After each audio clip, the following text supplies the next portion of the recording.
కేరళం ఓటర్లు ప్రతి 5 ఏళ్లకు ఒకసారి ప్రభుత్వాన్ని మార్చే సాంప్రదాయాన్ని 2021లో ఎల్డీఎఫ్ బ్రేక్ చేసింది. ఇప్పుడు 2026లో మళ్ళీ అదే సాంప్రదాయం కొనసాగుతుందా? లేక పినరయ్ విజయన్ని హ్యాట్రిక్ కొడతారా అనేది $1,000,000 ప్రశ్నగా మారింది. బీజేపీ చిల్చే ఓట్లు ఏ పార్టీకి నష్టం కలిగిస్తాయని చర్చించుకుంటున్నారు మలయాళీలు. ఇక ఇదే అంశంపైన చర్చిద్దాం. మనకు అందుబాటులో ఉన్నారు ప్రముఖ రాజకీయ విశ్లేషకులు సాదిక్ గారు. సాదిక్ గారు నమస్కారం అండి.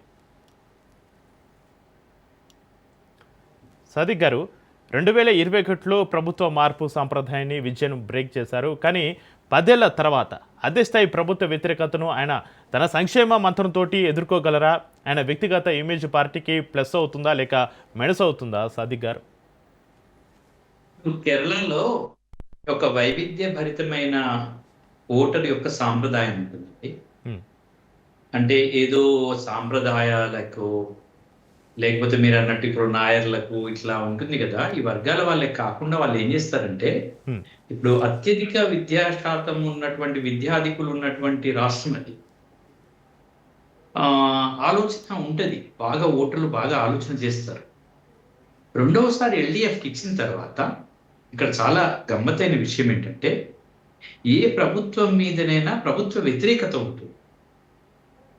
ఆ ప్రభుత్వ వ్యతిరేకత ఎంత శాతం ఉంది, దాని మీద ఓట్లు అనేది ఎంత పడతాయి అనేది మనం చూసుకోవాలి.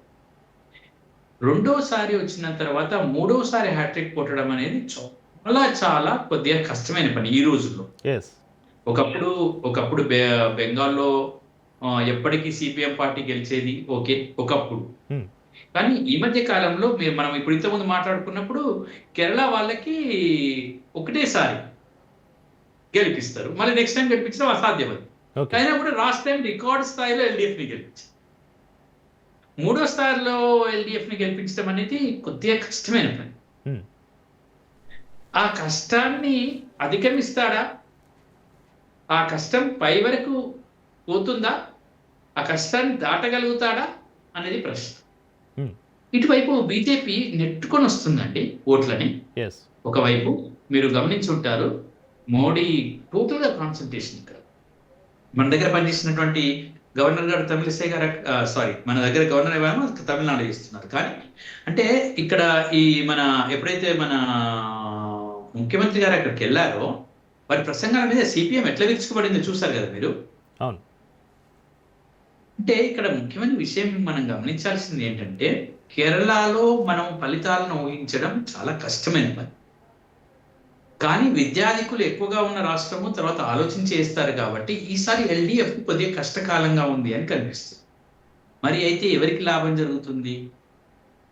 లాభం జరిగే ప్రక్రియలో చూసినప్పుడు బీజేపీ పార్టీ ఎవరి ఓట్లను చీల్చగలుగుతుంది, బీజేపీ ఎవరి పార్టీలను అయితే చీల్చగలుగుతుందో ఎల్డీఎఫ్ యొక్క ఓట్లను చీల్చగలుగుతుంది అనేది కొంత కనిపిస్తుంది. ఎందుకంటే పార్టీ వ్యతిరేకత, ఏది అధికార వ్యతిరేకత, దాన్ని చీల్చినట్లయితే యూడిఎఫ్కి లాభం జరిగే అవకాశం. యూడిఎఫ్కి లాభం జరిగితే ఎన్ని సీట్లలో లాభం జరుగుతుంది? మామూలుగా వాళ్ళు గెలుచుకునే స్థాయిలో లాభం జరుగుతుందా అనేది ఒక పెద్ద ప్రశ్న. అంత యూడిఎఫ్కి కూడా అంత బలీయమైనటువంటి గాలి లేదు. ఏకంగా బీజేపీ గెలుస్తుందని చెప్పలేదు. నో. మరి ఏమవుతుంది? హంగలాగా వచ్చే అవకాశం ఉంటుందా? అంటే ఎల్డీఎఫ్కి, యూడిఎఫ్కి, బీజేపీకి వచ్చినప్పుడు అప్పుడు ఎల్డీఎఫ్ యూడిఎఫ్ కలుస్తాయా అనేది కూడా ఒక చర్చ. అంటే బీజేపీకి వ్యతిరేకంగా అనేది ఒక ముఖ్యమైన అంశంగా ఇప్పుడు ఈసారి ఎన్నికల్లో కనిపించబోతుంది. అది కొద్దిగా మనం ఆలోచన చేయాల్సిన అవసరం ఉంది. అంటే ఏ పార్టీకి కూడా ఇప్పుడు యూడిఎఫ్కి అని చాలా మంది చెప్తున్నారు. చాలా మంది ఏమంటున్నారు అంటే, ఈసారి యూడిఎఫ్ వచ్చే అవకాశం ఉంది, కాంగ్రెస్కి చాలా సీట్లు వచ్చే అవకాశం ఉంది, యూడిఎఫ్ కూడా చాలా అది బలంగా ఉంది, దాంట్లో ఉన్నటువంటి ఎల్డీఎఫ్ నుంచి వచ్చినటువంటి నాయకులు యూడిఎఫ్లో ఉన్నారు కాబట్టి వాళ్ళు బలీయంగా పాగా వేస్తున్నారని చెప్తున్నారు. ఇది మామూలుగా సర్వేలు చెప్తున్నాయి, కొన్ని సర్వేలు చెప్తున్నాయి విషయం. అయితే ఇక్కడ ఆ సర్వేలు మనం విశ్లేషించుకున్నట్లయితే, ఆ సర్వేలు మనం తీసుకున్నట్లయితే ఎల్డీఎఫ్ ఏం చేస్తున్నది, ఆ సర్వేలకు అనుగుణంగా తన యొక్క శక్తి సామర్థ్యాలను చేసుకుంటూ పోతుంది. ఏమైనప్పటికీ ఇక్కడ త్రిముఖ పోటీ ఉండకుండా ఎల్డిఎఫ్ యూడిఎఫ్ మధ్యనే పోటీ ఉంటుంది. అది మనం ఖచ్చితంగా చెప్పవచ్చు. బీజేపీ ఓన్లీ ఓట్లను చీలుస్తుంది. ఆ ఓట్లు ఎవరికి లాభం జరుగుతున్నది అనేది మనం చూస్తాం. ఎస్. బీజేపీకి సీట్లు పూర్తిగా రావు అని కాదు, కొన్ని వస్తాయి. చాలా పరిమితంగా సీట్లు వస్తాయి. ఆ పరిమితమైన సీట్లతో కేరళలో వాళ్ళు చేసేది ఏం లేదు. ఇక్కడ ముఖ్యంగా మరొకసారి ఆలోచన చేయాల్సింది ఏంటంటే, కేరళలో ఇంతకుముందు మనకు ఈ ఏదైతే కరోనా సంబంధిత విషయాలు కానివ్వండి, తర్వాత ఆరోగ్యపరమైన విషయాలు కానివ్వండి, విద్యాపరమైన విషయాల్లో కూడా కేరళ కొద్దిగా ముందుకెళ్తుంది. మీరు కేరళ బడ్జెట్ శాతాన్ని కూడా చూసినప్పుడు చాలా ఎక్కువగా ఉంది. మన రాష్ట్రం కంటే 12-15% బాగా విద్యకు బడ్జెట్ ఇచ్చినటువంటి రాష్ట్రం కేరళ రాష్ట్రం. కేరళలో ఏ ప్రభుత్వం వచ్చినా కూడా కేరళ విద్యకు బాగా చేస్తుంది, వైద్యానికి బాగా చేస్తుంది. అది ఇంకోటి ఏంటంటే, చాలా కాలంగా చూస్తున్నప్పుడు అప్పుడు అటు బెంగాల్ని ఇటు కేరళతో మనం పోల్చలేమండి. బెంగాల్లో ఒక డిఫరెంట్, అది నార్త్ పూర్తిగా మనకు ఉత్తరాదిలో ఉన్నటువంటి రాష్ట్రం బెంగాల్. ఈ కేరళ పూర్తిగా దక్షిణాదిలో ఉన్నటువంటి రాష్ట్రం. కాబట్టి మనము ఇక్కడ ఎట్లయితే బెంగాల్లో జరిగిందో ఇక్కడ ఇట్లా జరుగుతుంది అని అనుకోవడానికి వీల్లేదు. కాకపోతే ఒక మాట మాత్రం చెప్పుకోవచ్చండి, ఎల్డిఎఫ్ ఘోర పరాభవాన్ని మాత్రం సరిచూడవచ్చు. ఏదున్నా వీళ్ళిద్దరి మధ్య కూడా పోటాపోటీగా ఉంటుంది. అది కొంత పై చేయిగా యూడిఎఫ్ ఉంటుందని ప్రస్తుతం కనిపిస్తుంది. రైట్. ఇది ఇప్పుడున్న రైట్. సాదిక్ గారు, మీరు చెప్పినట్టుగా ప్రస్తుతం కేరళ రాజకీయ ముఖ చిత్రం చాలా ఆసక్తికరంగా మారింది. ఈసారి ఎన్నికలు కేవలం అభివృద్ధి చుట్టూనే కాకుండా సామాజిక సమీకరణాలు, ప్రభుత్వ వ్యతిరేకత, అదేవిధంగా తృతీయ పక్షం ఎన్డీఏ ప్రభావం మధ్య ఊగిసలాడుతున్నటువంటి పరిస్థితి. అయితే సాదిక్ గారు, ఇక్కడ ఉచిత పథకాలపైన ఆధారపడడం వల్ల కేరళ అప్పుల ఊపిలో కూరుకుపోతుందని విమర్శలు ఒక వైపున ఉన్నాయి. మరి ఓటర్లు సుపరిపాలన వైపు మొగ్గు చూపుతారా, లేక ఉచితాలకే మళ్ళీ జే కొడతారా, ఓటేస్తారా? సాదిక్ గారు, ఏంటి అక్కడ పరిస్థితి? ఖచ్చితంగా సుపరిపాలన వైపే ఉంటుంది. ఎందుకంటే కేరళలో ఇంతకుముందు, అంటే నేను ఎలా చెప్పగలుగుతున్నాను అంటే, ఎలా సూటిగా ఖచ్చితంగా సుపరిపాలన అని చెప్పగలుగుతున్నాను అంటే, కేరళలో ఆలోచించే ఒక గుణం ఉంది. అంటే విద్య ఉంది కదా, the education which gives the reasoning power. రీజనింగ్ని మనము మంచి చెడుల గురించి ఆలోచించే విచక్షణ జ్ఞానాన్ని విద్య ఇస్తుంది. ఆ విద్య అక్కడ పొందుపరచబడింది, అక్కడ నిలబడింది, అక్కడ హోటల్లో ఉంది.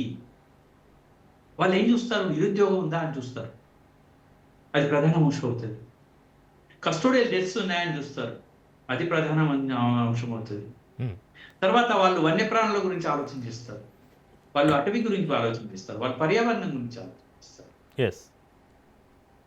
వాళ్ళు తర్వాత ప్రభుత్వము ఏం పని చేసింది, ఎలా పని చేయగలిగింది అని చూస్తారు, నాకేమొస్తుందని చూడరు.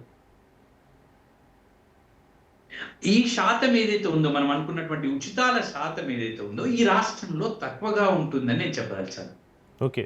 ఎందుకు తక్కువగా ఉంటుందనే దానికి కారణం ఏం చెప్పదలిచానంటే, విద్య ఉంటుంది, ఆ థింకింగ్ ఉంటుంది, ఆ ఆలోచన ఉంటుంది అని చెప్పదలిచాను.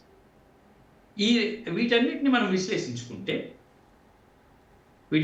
విశ్లేషించుకుంటే దీని ప్రకారంగా ఈ విశ్లేషణకు అదిగా పోతే కొంత ఖచ్చితంగా ఎల్డిఎఫ్ మీద వ్యతిరేకతే కాకుండా ఎల్డిఎఫ్ లో కూడా అవినీతి జరిగింది, వైద్యపరంగా కొంత ప్రాబ్లమ్స్ సృష్టించబడ్డాయి, గ్రామీణ ప్రాంతాల్లోకి కొన్ని సమస్యలు ఉన్నాయి, ఆ సమస్యల్ని ఎల్డిఎఫ్ చేయలేకపోయింది. అంతేకాకుండా ఎల్డిఎఫ్ మీద ఈ మధ్య కాలంలో యూడిఎఫ్ ఒక ప్రగాఢమైనటువంటి ఒక విషయాన్ని తీసుకెళ్తుందండి. LDF is nothing but BJP అని చెప్తుంది. ఈ విషయాన్ని ఎంతవరకు ఓటర్లు అంగీకరిస్తారనేది ఒక పెద్ద క్వశ్చన్. వీళ్ళ మధ్య ఒక చీకటి ఒప్పందం ఉంది అని కాంగ్రెస్ అంటుంది. సిపిఎం పార్టీ అట్లెట్లు ఉంటుంది అంటుంది. ఇప్పుడు సిపిఎం పార్టీ కదా మనకు ఎల్డిఎఫ్ లో ఉంది, సిపిఎం పార్టీ కదా. అందుకోసం వాళ్ళు ఏమంటున్నారు, ఏం మాట్లాడుతున్నారు మీరు ఎవరితో మాట్లాడుతున్నారు, మేము బీజేపీతో కలవడం ఏంటిది అని అంటారు. కాదు కాదు మేము కొన్ని సందర్భాలను చూపిస్తాం. మీరు ఇట్లా చేస్తున్నారు కాబట్టి ఈ సందర్భాలను మేము ముందు పెడతాం. మేము ఊరికే అనట్లేదు. ఈ సందర్భాలను మేము ముందు పెడుతున్నాం. దానికి మీరు జవాబు ఇవ్వండి అని వాళ్ళు ఖచ్చితంగా ప్రశ్నిస్తారు. ఆ ఖచ్చితమైన ప్రశ్నని గనక ఓటర్లు నమ్మితే, ఆ ఖచ్చితమైన ప్రశ్నను గనక ఓటర్లు నమ్మితే హ్మ్. సమస్య అవుతుంది. కానీ ఇక్కడ పరిపాలనకు ఓటు పడుతుందంటే ఎల్‌డీఎఫ్‌కు పడుతుందండి. ఉచితాలకు ఓటు పడుతుందంటే యూడీఎఫ్‌కు పడుతుంది. ఓకే. ఇప్పుడు మనం ఇంతకుముందు విశ్లేషణ చేసుకున్నప్పుడు యూడీఎఫ్‌కి వ్యతిరేకత ఇవన్నీ వచ్చాయి. మరి ఈ ఉచితాల వైపు మొగ్గు చూపే అంశంలో యూడీఎఫ్‌కు ఓట్లు పడతాయా? ఉచితాలు ఇచ్చేది యూడీఎఫ్. హ్మ్. ఎల్‌డీఎఫ్ ఎక్కువ ఉచితాల గురించి మాట్లాడట్లేదు. ఇక్కడ మనము అర్థం చేసుకోవాల్సిన అవసరం. అంటే ఒక్కొక్క సందర్భంలో ఒకవేళ గనుక మనం అనుకుంటే ఓటర్లు తెలంగాణలో ఇచ్చిందట, రేవంత్ రెడ్డి వచ్చి చెప్పిండు, హ్మ్. ఫ్రీ బస్ అట అని చెప్పిండని వాళ్ళు ఒకవేళ గనక అనుకుంటే, హ్మ్. ఒకవేళ if there thinking pattern will change, అంటే వాళ్ళ ఆలోచన విధానంలో గనక మార్పు వస్తే